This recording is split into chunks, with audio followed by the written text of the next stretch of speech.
Hi hello welcome to my channel. పిల్లలకి food పెట్టాలంటే వాళ్ళ చుట్టూ మీరు తిరగాలి, కానీ ఈ రెసిపీ ఒకసారి చేసి పెట్టారంటే వాళ్ళే మీ చుట్టూ తిరుగుతారు మళ్ళీ మళ్ళీ పెట్టమని. మరి చేసేసుకుందామా? దీనికి కావాల్సింది ఒక మిక్సింగ్ బౌల్ అండి. ఒక మిక్సింగ్ బౌల్లోకి 1 కప్పు శనగపిండి తీసుకుంటున్నాను. ఇందులోకి కొద్దిగా ఉప్పు, కొద్దిగా పసుపు, అలాగే కొద్దిగా తినే సోడా కూడా వేసేసుకుని పిండి అంతా కలిసేటట్టుగా బాగా కలుపుకోవాలి. ఇలా కలుపుకోవడం వల్ల ఉప్పు ఒకచోటే ఉండదు కాబట్టి చక్కగా పిండి అంతా కూడా బాగా పడుతుంది. ఫ్లేవర్ అనేది చాలా టేస్టీగా కూడా వస్తుంది. అలాగే ఉండలు లేకుండా కలుపుకోవడం వల్ల మనకి పిండి చాలా స్మూత్గా వస్తుంది కలుపుకున్నప్పుడు. చూస్తున్నారు కదా, ఇలా నలుపుతూ కలిపేసుకోండి. ఈ రెసిపీ వల్ల చాలా హెల్త్ బెనిఫిట్స్ కూడా ఉన్నాయండి. దీనిలో ప్రోటీన్ అండ్ ఫైబర్ చాలా ఎక్కువగా ఉంటుంది, హెల్త్కి చాలా మంచిది. దీనిలోకి ఇలా కొద్దిగా నీళ్లు వేసుకుంటూ చక్కగా ఉండలాగా చేసుకోవాలి. అది కూడా చపాతీ పిండిలాగా చేసుకుంటే సరిపోతుంది. మరీ గట్టిగా అవసరం లేదు, అలాగే మరీ మెత్తగా కూడా అవసరం లేదు. నేను చూపించినట్టుగా చక్కగా కలుపుకోండి. ఇలా కలుపుకున్న పిండిలోకి 1 స్పూన్ ఆయిల్ వేసేసుకుని చక్కగా మళ్ళీ మిక్స్ చేసేసుకుని ఒక అరగంట పాటు పక్కకు పెట్టేసుకోండి. మీ పిల్లలు తినడానికి ఇబ్బంది పెడుతుంటే ఈ రెసిపీ ఒక్కసారి చేసి పెట్టండి. ట్రస్ట్ మీ, ఖచ్చితంగా మళ్ళీ మళ్ళీ అడుగుతారు, అంత బాగుంటుంది. మళ్ళీ మళ్ళీ మీరు కూడా తినడానికి ఇష్టపడతారు. ఇది గుజరాత్ ఫేమస్ డిష్ అండి. మీకు ఏ స్టేట్ కుజిన్ అంటే ఇష్టమో కామెంట్ చేసేయండి. చాలా టేస్టీగా ఉంటుంది. దీన్ని కావాలంటే మీరు గోధుమ పిండితో చేసుకోవచ్చు, నేను శనగపిండితో చేస్తున్నాను. దీన్ని పార్టీషన్స్ లాగా చేసుకోవాలి.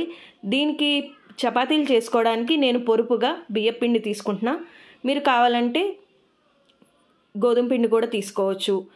నేను ఇందులోకి చక్కగా ఇలాగ బియ్యం పిండి అద్దేసుకొని చపాతీలాగా చేసుకుంటున్నా. ఈ చపాతీ రౌండ్గానే రావాల్సిన అవసరం లేదండి, ఎందుకంటే మనం చక్కగా షేప్స్ కట్ చేసేసుకుంటున్నాం కాబట్టి. ఈ మందం ఉంటే సరిపోతుంది. మరీ లావుగా చేసుకోకండి, ఉడకడానికి టైం పడుతుంది. ఇలా నేను కుకీ కట్టర్తో చక్కగా షేప్స్ అనేవి కట్ చేసుకుంటున్నాను. ఇలా ఫ్లవర్ షేప్ కుకీ కట్టర్తో నేను చక్కగా షేప్స్ కట్ చేసాను. మీరు కావాలనుకుంటే మీకు నచ్చిన షేప్స్లో కట్ చేసుకోవచ్చు. ఈ ప్రాసెస్లో పిల్లల్ని కూడా ఇన్వాల్వ్ చేయండి, వాళ్ళు చాలా సరదా పడతారు కట్ చేయడానికి. చూస్తున్నారు కదా, ఇలా చక్కగా మనం కట్ చేసేసుకున్న వాటిని పక్కకు పెట్టేసుకుందాం. ఇప్పుడు ఇంకొక చపాతీ చేసుకుంటున్నాను. ఈ చపాతీలో మనం చక్కగా కాజాలు కట్ చేసే దాంతో తీసుకుంటున్నాను. నేను ఇలా సైడ్స్ అన్నీ కూడా ఎక్స్ట్రాస్ అన్నీ తీసేసి చక్కగా వీటిని కాజా ముక్కల్లా కట్ చేసుకుంటున్నాను. పిజ్జా కట్టర్ అని కూడా అంటారు దీన్ని. చక్కగా ఇలా కట్ చేసేసుకొని పీసెస్ లాగా కాజా ముక్కల్లాగా చేసేసుకుని పక్కకు పెట్టుకోండి. ఇప్పుడు మిగిలిన దాంట్లో మనం గవ్వల బల్ల మీద చేసుకుందాము. కావాలంటే మీరు అన్నీ కూడా ఒకటే షేప్లో తీసుకోవచ్చు. లేదు పిల్లలు ఫన్గా ఉంటుంది, వాళ్ళు ఫైండ్ అవుట్ చేస్తారు అనుకుంటే ఇలా చక్కగా షేప్స్ మీకు నచ్చినట్టుగా చేసుకోవచ్చు. లేదు ఇవి ఏమీ అవైలబుల్గా లేవు అనుకుంటే చక్కగా ఒక చిన్న కప్తో కానీ దేంతో అయినా కూడా మీరు కట్ చేసుకోవచ్చు. ఇలా గవ్వల బల్ల మీద డైరెక్ట్ చేస్తే రాదండి, కొద్దిగా పిండి జల్లుకొని చేశారంటే చాలా బాగా వస్తాయి. కాబట్టి ఇలా కొద్దిగా పిండి జల్లుకొని పల్చగా పాముకోండి. మరీ లావుగా పామారు అంటే ఉడకడానికి టైం పడుతుంది కాబట్టి పచ్చి పచ్చిగా ఉంటుంది. కాబట్టి చూసుకుని పల్చగా చేసుకోండి, లేదు అంటే ఒకటే రకంగా చేసుకోవచ్చు అన్నీ. ఇప్పుడు పప్పు ఎలా చేసుకోవాలో చూసేద్దాం. దీనికి కావాల్సిన ఇంగ్రీడియంట్స్ అన్నీ చూసారు కదా. ఇప్పుడు ఒక గిన్నెలోకి కొద్దిగా నెయ్యి వేసుకుని ఇందులోకి కొద్దిగా తాలింపు గింజలన్నీ వేసుకొని ఆవాలు, జీలకర్ర, పప్పులు మీకు నచ్చినట్టుగా వేసుకోవచ్చు, లేదు అంటే పప్పులు అవాయిడ్ చేసేసేయచ్చు కూడా. కొద్దిగా కరివేపాకు కూడా వేసేసుకుని ఇందులోకి కొద్దిగా వెల్లుల్లిపాయలు అలాగే కొద్దిగా ఎండుమిర్చి కూడా వేసుకొని వేయించుకోవాలి. ఇందులో నేను పెసరపప్పు అలాగే 2 టమాటాలు కొద్దిగా అల్లం తురిమేసుకుని వేసుకుని ఉడకబెట్టుకున్నాను 3 విజిల్స్ వచ్చేదాకా. ఇప్పుడు ఈ తాలింపులోకి కొద్దిగా ఇంగువ వేసేసుకుని చక్కగా కలుపుకోవాలి. ఇంగువ మాత్రం మిస్ చేయకండి, ఇంగువతోనే టేస్ట్ అంతా వస్తుంది. ఇంగువ హెల్త్కి చాలా మంచిది, అరుగుదలకు కూడా చాలా మంచిది.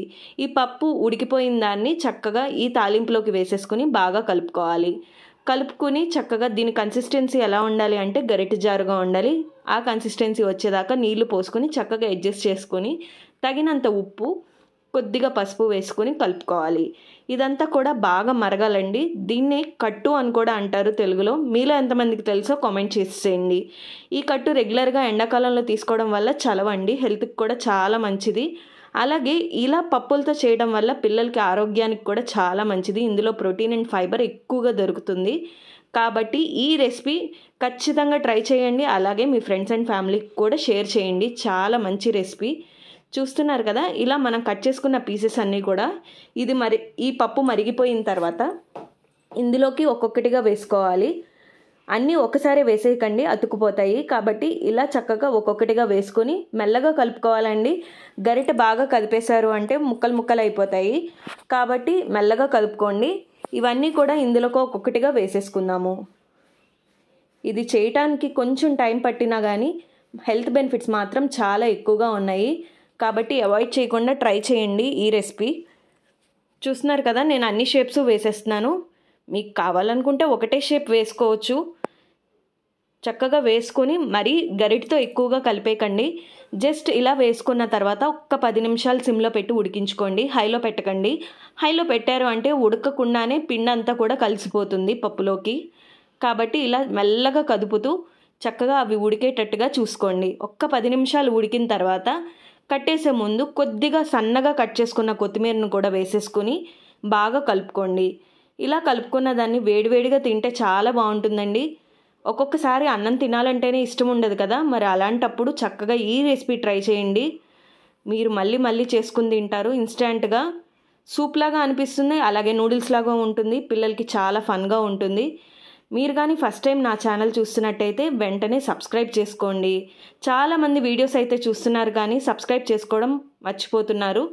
మీరు కానీ బెల్ ఐకాన్ క్లిక్ చేశారు అంటే ఇలాంటి మరిన్ని ఇంట్రెస్టింగ్ అప్డేట్స్ మిస్ అవ్వకుండా మీకు వస్తూనే ఉంటాయి. కాబట్టి ఖచ్చితంగా సబ్స్క్రైబ్ బటన్ నొక్కండి. ఈ వీడియోని మీ ఫ్రెండ్స్ అండ్ ఫ్యామిలీకి షేర్ చేయండి. మరి మీరు ఒక్కరే టేస్టీ రెసిపీ టేస్ట్ చేస్తే అలాగా మీ ఫ్రెండ్స్ అండ్ ఫ్యామిలీకి కూడా తెలియాలి కదా. చక్కగా ఇలా ఒక బౌల్లోకి తీసేసుకుని కొత్తిమీర జల్లుకున్నారు అంటే చాలా టేస్టీగా ఉంటుంది. పిల్లలు అయితే చాలా ఎంజాయ్ చేస్తారు తింటాన్ని. మరి ఇంకెందుకు లేట్, వెంటనే ట్రై చేసేయండి. నా ఛానల్ని లైక్ చేయండి, కామెంట్ చేయండి.